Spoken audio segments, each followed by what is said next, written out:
یہ ہماری پریزنٹیشن کا دوسرا حصہ ہے۔ اس میں انشاءاللہ عمرہ قدم با قدم، جس میں حرام اور تلبیہ، طواف، سعی اور بال منڈوانا، ان چاروں کاموں کی تفصیل انشاءاللہ ہم ملاحظہ کریں گے۔ احرام اور تلبیہ، اگر آپ میقات کے باہر سے آ رہے ہوں تو میقات سے گزرنے سے پہلے احرام باندھ دیں، جیسا کہ پہلے تفصیل سے گزر چکا ہے کہ میقات اور حرم مکہ دو الگ الگ حدود ہیں۔ میقات پہلے ہے اور حرم مکہ اس کے اندر واقع ہے۔ تو اگر آپ میقات کے باہر سے آ رہے ہیں تو میقات سے گزرنے سے پہلے احرام باندھنا ضروری ہے، اور بغیر احرام باندھے گزرنا جائز نہیں۔ اگر آپ میقات کے اندر ہیں اور حرم مکہ سے باہر ہیں تو جہاں سے عمرہ کی نیت کریں وہیں سے احرام باندھیں۔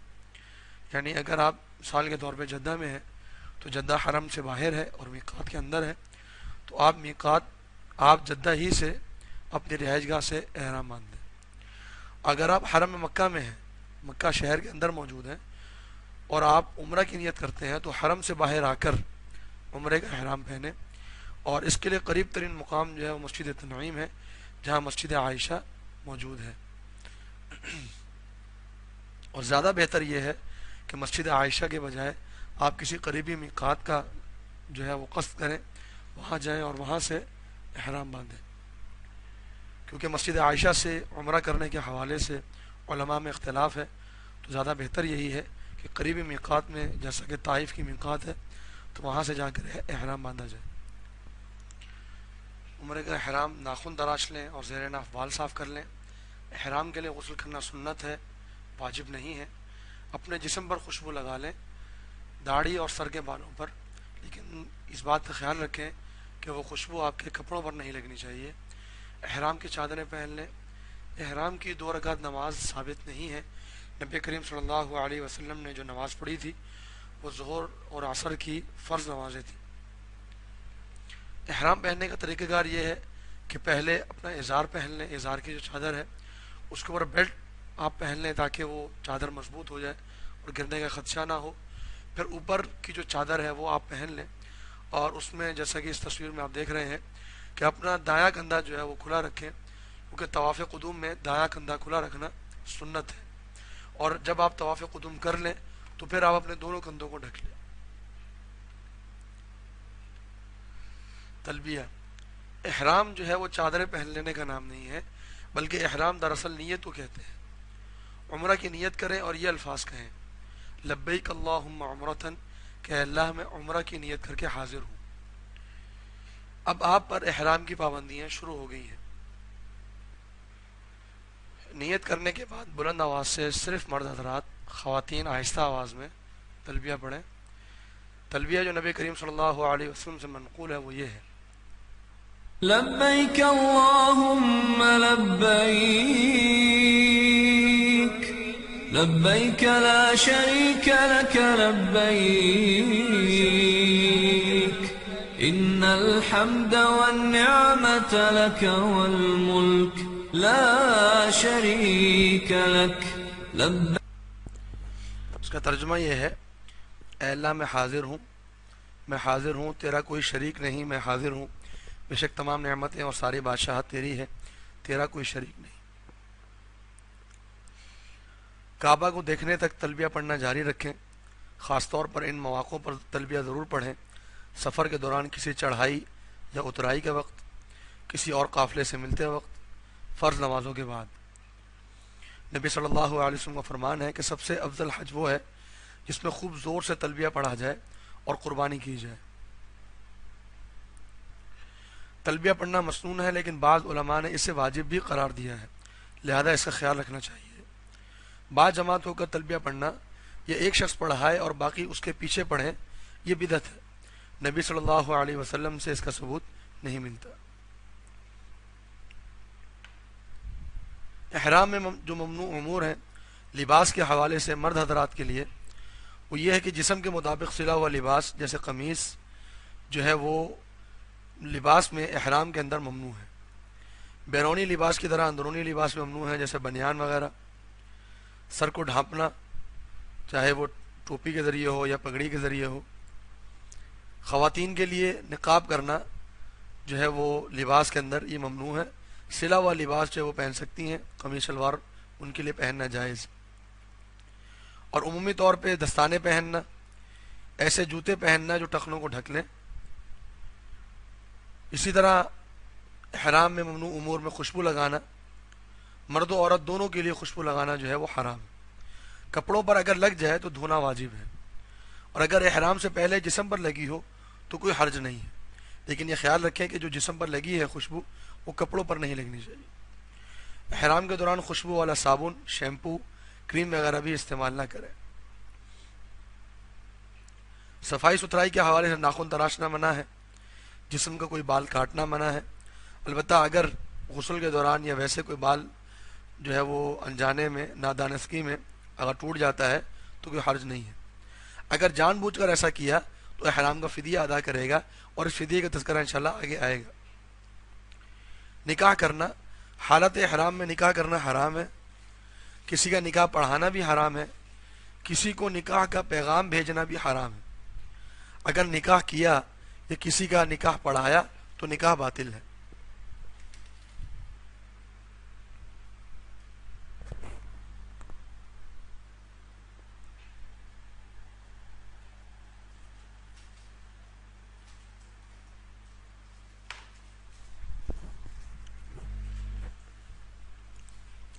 شکار کرنا، حالت احرام میں خشکی کا شکار کرنا جو ہے وہ حرام ہے، یعنی سمندر کا شکار جو ہے وہ جائز ہے، حدود حرم میں بھی شکار کرنا حرام ہے۔ اگر شکار کر لیا تو اس جانور کے برابر فدیہ ادا کرنا ہوگا، جس کا فیصلہ وہاں کے علماء کریں گے۔ کیڑے مکوڑے یا مکھی مارنے کا فدیہ نہیں ہے، ایسا جانور جو موذی ہو، تکلیف دینے والا ہو، جیسے سانپ یا بچھو وغیرہ، تو اسے مارنا جائز ہے۔ ازدواجی تعلقات بھی احرام میں ممنوع ہے، حالت احرام میں بیوی کو شہوت کے ساتھ چھونا حرام ہے، ہم بستری حرام ہے۔ اگر کسی شخص نے عمرے کے طواف سے پہلے ہم بستری کر لی، یعنی احرام کے بعد عمرے کے طواف سے پہلے ہم بستری کر لی، تو اس کا عمرہ باطل ہو جائے گا، اور اسے 3 کام کرنے ہوں گے۔ عمرہ مکمل کرنا ہوگا، دوسرا عمرہ بھی کرنا ہوگا، اور ایک جانور قربان کرنا ہوگا۔ اگر طواف کرنے کے بعد اور احرام کھولنے سے پہلے ہم بستری کی ہے تو اس کا عمرہ باطل نہیں ہوگا، البتہ ایک جانور جو ہے وہ قربان اسے کرنا ہوگا۔ اگر کسی شخص نے حج کا احرام پہنا اور وقوف عرفہ سے پہلے ہم بستری کر لی تو اس کا مکمل حج باطل ہو جائے گا، اور اسے 3 کام کرنے ہوں گے۔ اپنا یہ حج جو ہے وہ مکمل کرنا ہوگا، اگلے سال دوسرا حج کرنا اس پر لازم ہے، ایک جانور بھی اسے قربان کرنا پڑے گا۔ اگر وقوف عرفہ کے بعد اور طواف افادہ سے پہلے ہم بستری کی تو اس کا حج باطل نہیں ہوگا، البتہ ایک جانور اسے قربان کرنا پڑے گا۔ احرام میں جو جائز امور ہے وہ یہ ہے کہ چھتری یا کسی اور سایہ دار چیز سے سایہ حاصل کرنا یہ جائز ہے، سر پر سامان رکھنا بھی جائز ہے۔ احرام کی چادر بدلنا، اگر چادر خراب ہو جائے، میلی ہو جائے، اسے بھی بدلا جا سکتا ہے۔ ایسے جوتے پہننا جو ٹخنوں کو نہ ڈھکیں تو یہ جوتے پہننا بھی جائز ہے، جیسے بوٹ، سینڈل وغیرہ۔ اسی طرح بیلٹ لگانا، گھڑی پہننا، اور ہیڈ فون کا استعمال کرنا، انگوٹھی ہے، چشمہ ہے، تو یہ تمام چیزیں پہننا احرام کے اندر جائز ہے۔ مسجد حرام کی طرف روان کی۔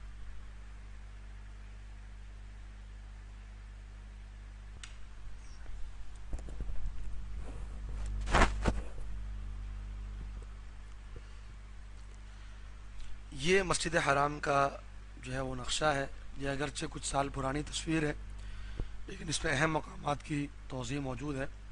یہاں پر اس طرف صفا موجود ہے، اور یہ مروہ پہاڑی ہے اس طرف۔ یہ باب ملک فہد کہلاتا ہے جو کہ وہاں کا مشہور دروازہ ہے۔ اسی طرح اس طرف باب عبدالعزیز ہے، اس طرف جو ہے وہ باب فتح موجود ہے، اور یہ باب عمرہ ہے۔ باب فتح وہ دروازہ ہے کہ جہاں سے نبی کریم صلی اللہ علیہ وسلم فتح مکہ کے موقع پر داخل ہوئے تھے، اور باب عمرہ وہ دروازہ ہے کہ جہاں سے نبی کریم صلی اللہ علیہ وسلم صلح حدیبیہ کے بعد جب عمرہ کرنے آئے تو اس دروازے سے داخل ہوئے۔ اس طرف باب السلام ہے۔ یہ نبی کریم صلی اللہ علیہ وسلم کی جائے پیدائش ہے، جہاں نبی صلی اللہ علیہ وسلم کی ولادت ہوئی، اور وہاں پر اب لائبریری قائم کر دی گئی ہے۔ یہ اس کی تصویر ہے۔ اس طرف جو ہے وہ حجر اسود موجود ہے، اور یہ رکن یمانی کہلاتا ہے اس لیے کہ یہ یمن کی طرف، یہ جو کنارہ ہے یہ یمن کی طرف ہے، اس لیے رکن یمانی کہلاتا ہے۔ یہ صفا کے بالکل قریب جو ہے وہ گمشدہ اشیاء کا مرکز ہے، اگر وہاں کوئی چیز گم ہو جائے یا کوئی ساتھی یا کوئی بچہ اگر گم ہو جاتا ہے تو اس کی اطلاع وہاں پر کی جا سکتی ہے۔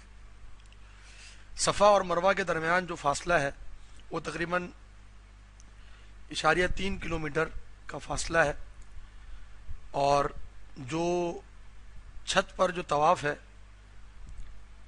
جو قریب سے کیا جائے چھت پر طواف وہ تقریباً 0.65 کلومیٹر یعنی تقریباً آدھا کلومیٹر کا جو ہے وہ ایک چکر ہوتا ہے، تو 7 چکر جو ہیں وہ تقریباً 3.5 سے 4 کلومیٹر کے بن جاتے ہیں۔ اور اگر بالکل آخری کناروں سے، تیسری منزل پر آخری کناروں سے چکر لگایا جائے تو یہ تقریباً 0.25 کلومیٹر کا ایک چکر بنتا ہے۔ یہ حرم مکہ کی نئی تصویر ہے کہ جہاں پر نئی توسیع جاری ہے۔ یہاں مساح کی توسیع ہے جو مکمل ہو چکی ہے، اور اس کی بیسمنٹ سمیت جو ہے وہ تقریباً 3 سے 4 منزلیں جو ہیں وہ بنا دی گئی ہیں۔ اس طرف جبل عمر جو ہے وہ توسیع کا پروجیکٹ جاری ہے، اور یہ شمسیہ جو ہے وہ مسجد حرام کی توسیع اس طرف جاری ہے۔ یہ اس کی ایک تصویر ہے، ماڈل جو بنایا گیا ہے کہ مسجد حرام کی یہ توسیع ہوگی، اس کا ذکر انشاءاللہ آگے چل کر آئے گا۔ یہ ابراج مکہ یعنی مکہ ٹاورز ہیں، اور یہ ابراج البید یعنی زمزم ٹاورز ہیں۔ اس طرف کعبہ کا دروازہ ہے، اور یہ مقام ابراہیم جو ہے وہ کعبہ کے دروازے کے بالکل سامنے ہے۔ یہ حطیم ہے، یہ وہ جگہ ہے کہ جو کعبہ میں شامل تھی، لیکن جب قریش نے تعمیر کی کعبہ کی، بیت اللہ کی، تو چونکہ حلال پیسوں سے کر رہے تھے تو حلال پیسے جب ختم ہو گئے تو یہ حصہ انہوں نے چھوڑ دیا، تو بعد میں نبی کریم صلی اللہ علیہ وسلم نے بھی اس حصے کو چھوڑ دیا اور اس کی تعمیر مکمل نہیں کی گئی، اور یہ آج تک یوں ہی جو ہے اس کو چھوڑا گیا ہے، اور یہاں نماز ادا کی جا سکتی ہے۔ اس طرف جو ہے وہ حجر اسود موجود ہے، اور حجر اسود کی دوسری طرف جو ہے وہ جو کنارہ ہے وہ رکن یمانی کہلاتا ہے۔ یہ رکن شامی ہے کیونکہ یہ کنارہ جو ہے وہ شام کی طرف ہے، اور یہ رکن عراقی ہے کیونکہ یہ کنارہ جو ہے وہ عراق کی طرف ہے۔ اور بالکل مقام ابراہیم کے پچھلی طرف جو ہے وہ زمزم کی وضو کرنے کے لیے اور پانی پینے کے لیے وہاں پر ٹوٹیاں بنائی گئی ہیں، اور حجر اسود کی دوسری طرف جو ہے وہ صفا پہاڑی موجود ہے کہ وہاں سے حاجی اپنا طواف مکمل کر کے صفا کی سعی کے لیے جاتے ہیں۔ اس طرف جو ہے وہ باب الملک فہد ہے، اور یہ کعبہ کی اندرونی تصویر ہے۔ پہلے بیت اللہ میں جو سیلاب آتے تھے بارشوں کے موقع پر تو وہاں بڑی تباہی ہوتی تھی، اور طواف کرنا وہاں پہ انتہائی مشکل ہوتا تھا، لیکن سعودی گورنمنٹ کی بھرپور محنت کے بعد اب الحمدللہ ایسی کیفیت وہاں پر نہیں ہے کہ وہاں آپ بارش کے دوران بھی سکون سے طواف کر سکتے ہیں، اور وہاں کسی قسم کے سیلاب کا خدشہ نہیں۔ طواف قدوم، اس میں مسجد حرام کی طرف روانگی اور حجر اسود طواف جس میں استباء اور رمل کی سنتیں شامل ہیں، اور طواف کی 2 رکعتوں کا بیان ہوگا۔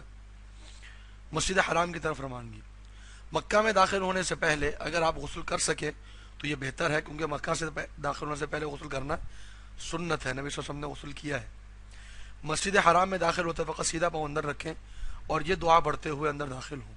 أعوذ بالله العظيم وبوجهه الكريم وسلطانه القديم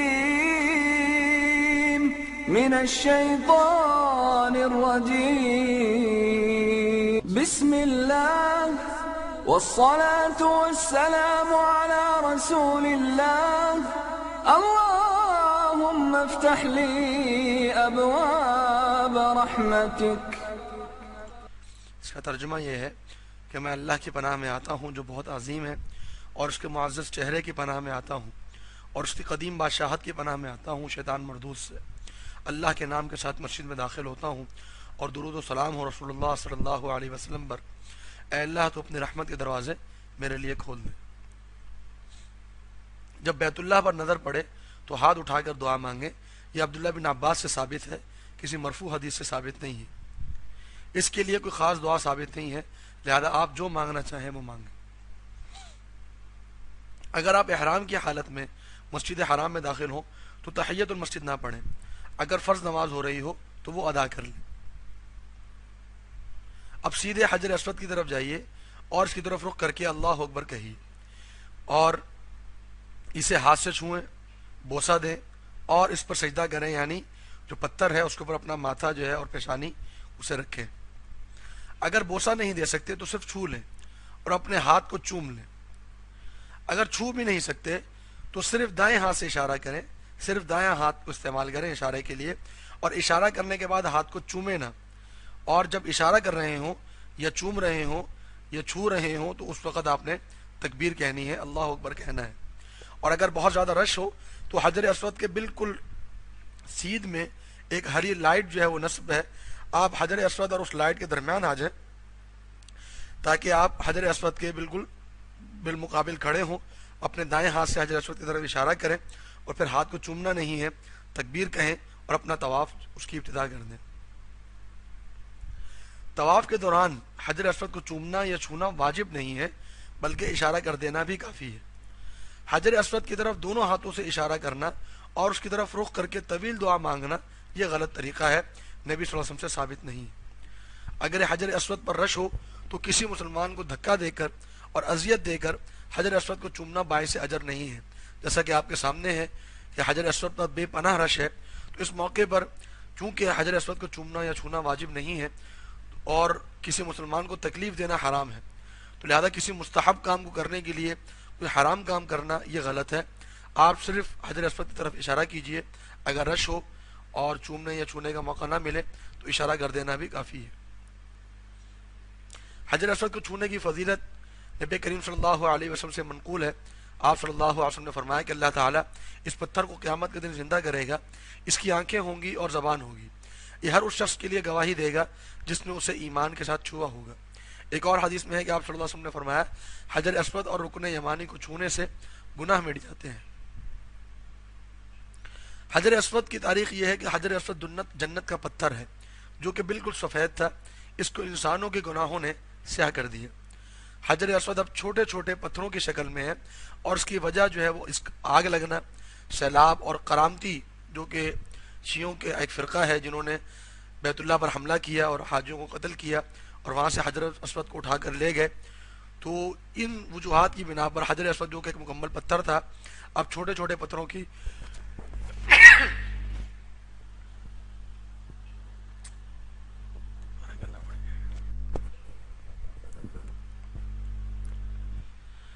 حجر اسود کی تاریخ یہ ہے کہ حجر اسود جنت کا پتھر ہے جو کہ بالکل سفید تھا، اس کو انسانوں کے گناہوں نے سیاہ کر دیا۔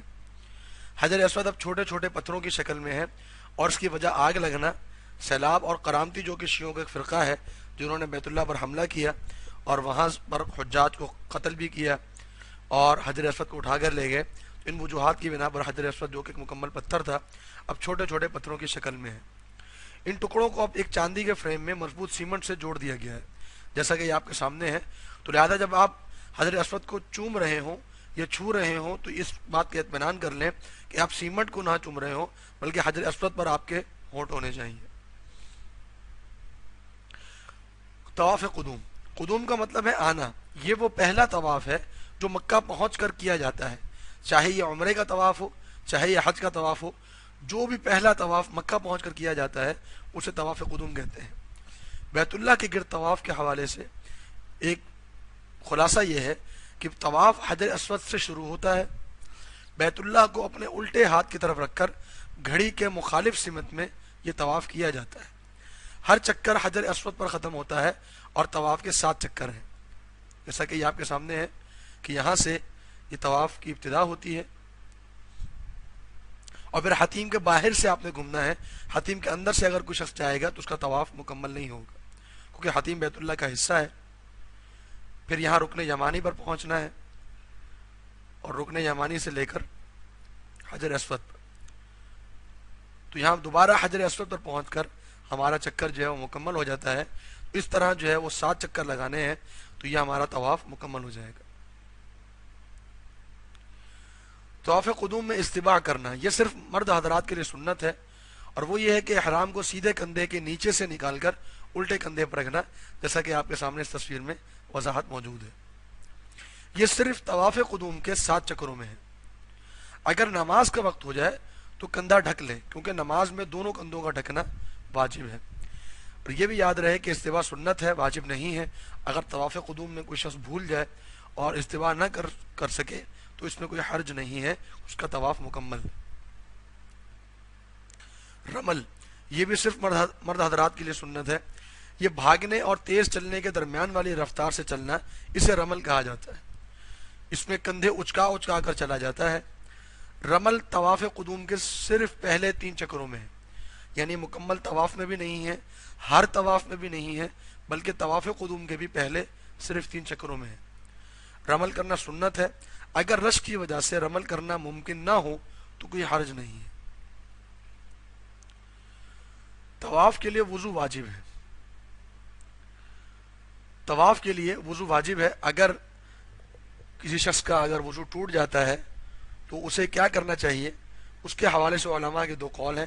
ایک قول یہ ہے کہ وہ طواف جو ہے وہ دوبارہ شروع کرے گا، اور ایک قول یہ ہے کہ وہ جہاں اس نے طواف چھوڑا تھا وہیں سے شروع کرے گا۔ اس کی تفصیل انشاءاللہ آپ آگے ملاحظہ کریں گے۔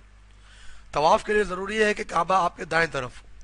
اپنی پیٹھ کبھی بھی طواف کے دوران کعبہ کی طرف نہ کریں۔ جب آپ چل رہے ہوں تو کعبہ آپ کے دائیں طرف ہونا چاہیے، بائیں طرف یا آپ کے بائیں طرف ہونا چاہیے، دائیں طرف نہیں ہونا چاہیے۔ اپنی پیٹھ کعبہ کی طرف نہ کریں۔ طواف کے چکروں کے لیے خاص دعائیں نہیں ہیں، بلکہ جو دعا یاد ہو وہی پڑھی جائے۔ البتہ رکن یمانی اور حجر اسود کے درمیان یہ دعا پڑھیں کہ ربنا آتنا فی الدنیا حسنہ وفی الآخرۃ حسنہ وقنا عذاب النار، اے ہمارے رب ہمیں دنیا میں بھی اچھائی عطا فرما اور آخرت میں بھی اچھائی عطا فرما، اور ہمیں جہنم کے عذاب سے بچا لے۔ اونچی آواز میں یا با جماعت دعائیں پڑھنا غلط ہے، اس سے دیگر طواف کرنے والوں کو پریشانی ہوتی ہے۔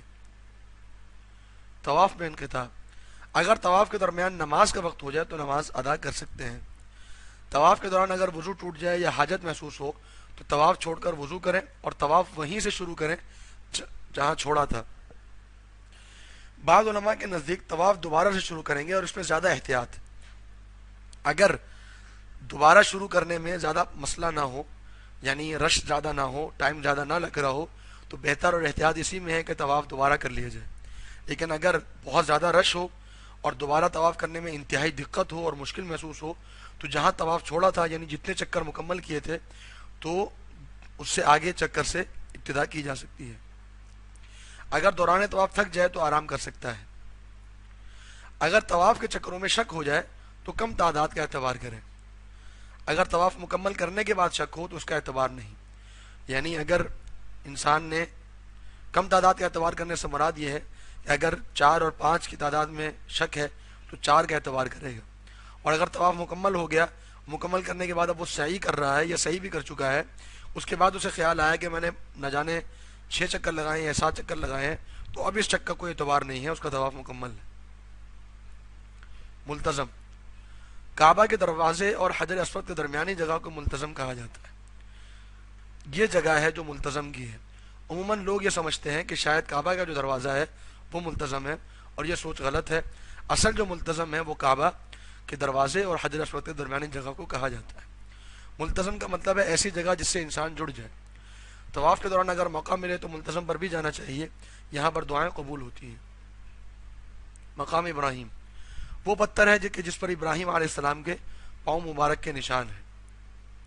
یہ اس کے اوپر فریم لگایا گیا ہے، اور فریم کے اندر جو پتھر آپ کو نظر آ رہا ہے یہ اصل وہ پتھر ہے جس پر ابراہیم علیہ السلام کے پاؤں مبارک کے نشان۔ طواف مکمل ہونے کے بعد یہ آیت پڑھتے ہوئے مقام ابراہیم کی طرف جائیے۔ وَاتَّخِذُوا مِن مَّقَامِ إِبْرَاهِيمَ مُصَلًّى، ترجمہ اس کا یہ ہے کہ اور بناؤ تم مقام ابراہیم کو نماز کی جگہ۔ مقام ابراہیم کو اپنے اور بیت اللہ کے درمیان رکھیں اور 2 رکعت ادا کریں۔ پہلی رکعت میں سورۃ الاخلاص اور دوسری میں سورۃ الکافرون پڑھیں۔ اگر رش کی وجہ سے مقام ابراہیم کے پاس جگہ نہ ملے تو مسجد حرام میں کہیں بھی یہ 2 رکعتیں ادا کی جا سکتی ہیں، جیسا کہ آپ کے سامنے ہے کہ مقام ابراہیم پر بے پناہ رش ہے۔ اگر ایسی صورتحال ہو تو پھر یہ 2 رکعتیں بیت اللہ میں، مسجد حرام میں کہیں بھی ادا کی جا سکتی ہیں۔ زمزم، وہ چشمہ ہے جو اسماعیل علیہ السلام کے ایڑیاں رگڑنے سے ظاہر ہوا، اور یہ زمین میں تقریباً 18 میٹر کی تہ میں یہ چشمہ جو ہے وہ ایک پتھر ہے جہاں سے چشمہ پھوٹ رہا ہے. یہ وہ جگہ ہے اور وہ نشان ہے جو کنواں یہاں پر پہلے موجود تھا کہ جسے اب بند کر دیا گیا ہے, اور پہلے یہ نشان موجود اس کے اوپر لگایا گیا تھا, لیکن اب یہ نشان بھی وہاں سے ختم کر دیا گیا ہے. طواف کی 2 رکعتیں ادا کرنے کے بعد زمزم کا پانی پئیں اور تھوڑا سا پانی سر پر ڈالیں, پھر دوبارہ حجر اسود کی طرف جائیں اور اللہ اکبر کہہ کر اسے چھوئیں. اگر ایسا ممکن نہ ہو تو کوئی حرج نہیں, اگر حجر اسود کو چھونا ممکن نہ ہو تو کوئی حرج نہیں ہے, لیکن آپ پھر اشارہ بھی نہیں کریں گے, صرف آپ 2 رکعت نماز ادا کریں, زمزم کا پانی پئیں, تھوڑا سا پانی سر پر ڈالیں اور پھر آپ صفا کی طرف چلے جائیں. یہ وہ ٹوٹیاں ہیں کہ جہاں جو مقام ابراہیم کے بالکل پچھلی طرف موجود ہیں, جہاں سے آپ پانی پی سکتے ہیں, وضو بھی کر سکتے ہیں, اپنے سر پر بھی ڈال سکتے ہیں. زمزم کی فضیلت, نبی کریم صلی اللہ علیہ وسلم کا فرمان ہے کہ زمزم کا پانی جس مقصد کے لیے پیا جائے وہ مقصد ضرور پورا ہوتا ہے.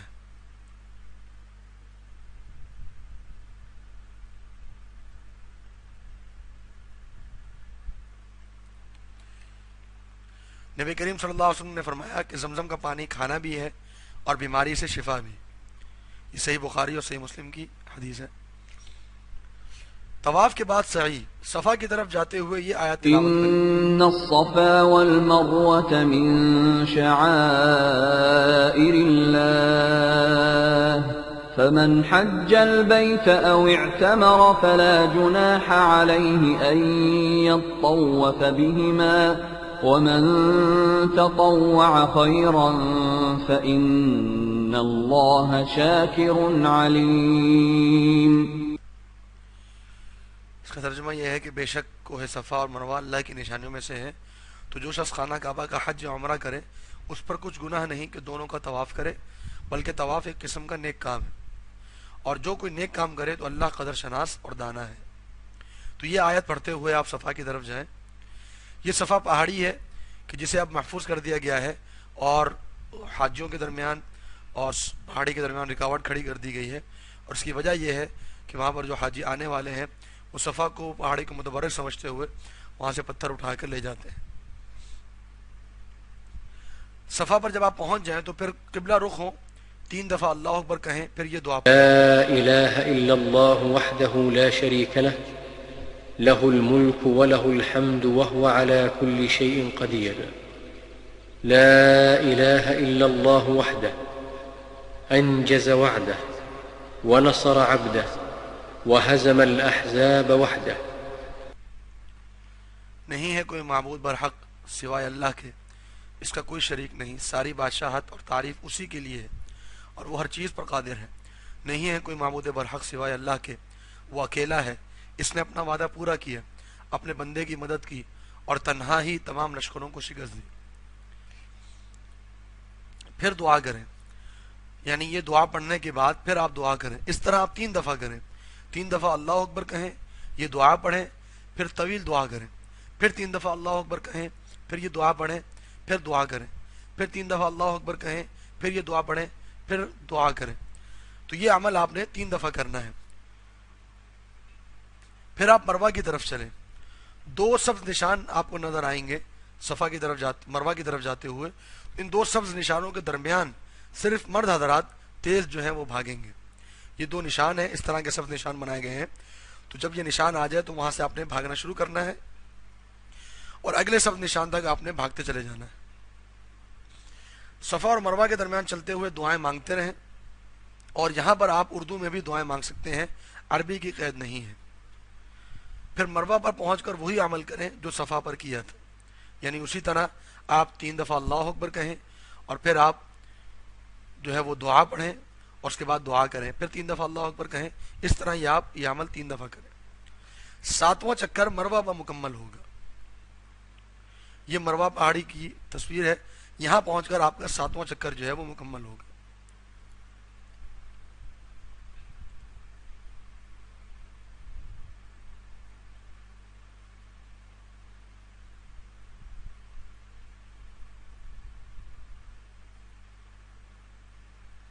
یہاں سے آپ کی صحیح شروع ہوتی ہے.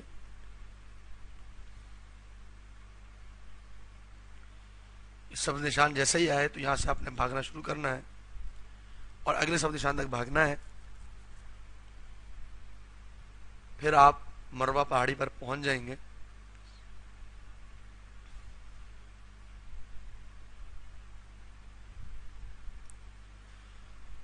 یہاں مروہ پر پہنچے پھر آپ نے قبلہ رخ ہونا ہے اور اسی طرح 3 دفعہ وہی عمل کرنا ہے. یہاں ایک چکر مکمل ہو گیا. اب دوسرا چکر آپ کا صفا کی طرف ہے. درمیان میں دعائیں کرتے چلے جائیں. جیسے ہی آپ کے سامنے سبز نشان آئے تو پھر صرف ذرا تیزی سے بھاگیں گے اگلے سبز نشان تک. پورے چکر میں نہیں بھاگنا ہے, صرف ان 2 نشانوں کے درمیان بھاگنا ہے. اور یہاں پہنچ کر آپ جب صفا پہنچیں گے تو آپ کا یہ چکر بھی مکمل ہو جائے گا. سعی کی غلطیاں. صفا اور مروہ پر رفع الیدین کرنا, یعنی دونوں ہاتھ اٹھا کر دعا کرنا, دونوں ہاتھ اٹھانا, رفع الیدین کی طرح دونوں ہاتھ اٹھانا. تو صرف دعا کے لیے ہاتھ اٹھانے چاہیے. رفع الیدین کرنا جس طرح نماز میں کیا جاتا ہے, اکثر حضرات وہاں پر اسی طرح رفع الیدین کر رہے ہوتے ہیں, تو یہ سنت سے ثابت نہیں. صفا سے لے کر مروہ تک بھاگنا, یعنی 7 چکروں میں بھاگنا, یہ بھی نبی کریم صلی اللہ علیہ وسلم سے ثابت نہیں ہے. صرف 2 سبز نشانوں کے درمیان بھاگنا چاہیے. ہر چکر میں سورہ بقرہ کی آیت تلاوت کرنا. یہ آیت جو کہ ہم نے سنی ہے ان الصفا والمروہ, یہ صرف پہلی مرتبہ میں صفا پر جاتے ہوئے پڑھی جائے گی. صفا مروہ پر استوا کرنا یعنی دایاں کندھا کھلا رکھنا. تو یہ 2 جو دایاں کندھا کھلا رکھنا ہے یہ صرف طواف قدوم میں ہے, مکمل عمرہ میں یا مکمل حج میں یہ ثابت نہیں. بال منڈوانا. اگر آپ حج تمتع کر رہے ہیں تو سعی کے بعد بال منڈوا لیں. اگر حج قران ہے تو سعی پر عمرہ ختم ہو جائے گا, پھر بال آپ نے نہیں منڈوانے ہیں, آپ اپنے احرام میں باقی رہیں گے. بال منڈوانے کی یعنی گنج کروانے کی فضیلت زیادہ ہے, البتہ چھوٹے کروانا بھی صحیح ہے اور سنت سے ثابت ہے. اگر آپ نے حج کے بالکل قریب عمرہ کیا ہو, یعنی 1-2 دن بعد یا 3 دن بعد حج ابتدا ہو رہی ہو, تو بال چھوٹے کرا لیں تاکہ حج میں بال آپ منڈوا سکیں. خواتین کے لیے حکم یہ ہے کہ اپنی چٹیا کے آخر سے تھوڑے سے بال کاٹ لیں. اب آپ کا عمرہ جو ہے وہ مکمل ہو گیا, آپ غسل کریں اور اپنا احرام جو ہے وہ کھول کر سادہ لباس پہن لیں. مکہ میں رہائش. اگر آپ کو عمرہ کے بعد حج سے لے کر مکہ میں رہائش کا موقع مل جائے تو یقیناً یہ بڑی سعادت اور بڑی خوش نصیبی ہے. تو وہاں پر جو کرنے کے کام ہیں, وہاں آپ ٹھہریں, وہاں آپ نفلی طواف کریں, وہاں حتیم کے اندر نماز پڑھیں, وہاں آپ جو ہے وہ قرآن کی تلاوت کریں, اور خصوصاً جو نفلی طواف ہے اس کا زیادہ اہتمام کیجیے. عمرہ کی ادائیگی کے بعد مکہ میں ٹھہرنے کا وقت مل جائے تو اس کا زیادہ سے زیادہ فائدہ اٹھائیں. کوشش کریں کہ تمام نمازیں مسجد حرام میں ادا کریں. مسجد حرام میں 1 نماز کا ثواب 1,00,000 نماز کے برابر. نفلی طواف کریں کثرت سے, اور ایک ہی دن میں کئی عمرہ کرنا اس سے صحابہ کرام نے منع فرمایا ہے. اسی طرح مسجد عائشہ سے عمرہ میں اختلاف ہے. اگر آپ نے عمرہ کرنا ہے تو بہتر یہ ہے کہ آپ میقات تشریف لے جائیں اور وہاں سے عمرہ کریں. حتیم میں نماز ادا کرنا کعبہ کے اندر نماز ادا کرنے جیسا ہے. یہ حتیم ہے جو کہ نمازیوں کے لیے کھلی ہوتی ہے, یہاں آپ نفلی نماز ادا کر سکتے ہیں. یہاں ہمارے حصہ دوم کا اختتام ہوا. انشاءاللہ اگلے حصے میں ہم تو حج کے حوالے سے مکمل تفصیل کو